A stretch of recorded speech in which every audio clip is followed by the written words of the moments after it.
National Weather Service in Grand Forks has issued a severe thunderstorm warning for Southwestern Hubbard County, Northwestern Wadena County, Central Otter Tail County, East Central Wilkin County, Southeastern Becker County in northwestern Minnesota, until 9:15 p.m.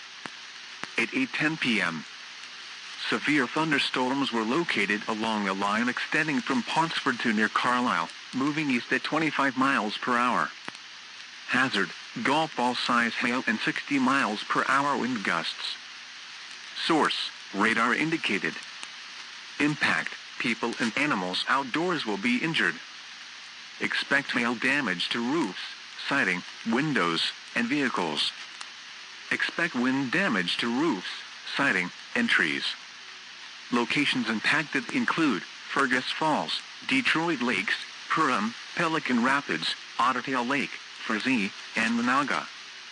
This includes Interstate 94 in Minnesota between mile markers 34 and 54. Remain alert for a possible tornado. Tornadoes can develop quickly from severe thunderstorms.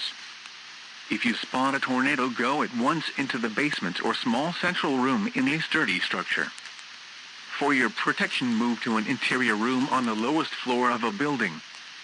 Large hail, damaging wind, and continuous cloud-to-ground lightning are occurring with these storms. Move indoors immediately. Lightning is one of nature's leading killers. Remember, if you can hear thunder, you are close enough to be struck by lightning. Torrential rainfall is occurring with these storms, and may lead to flash flooding. Do not drive your vehicle through flooded roadways.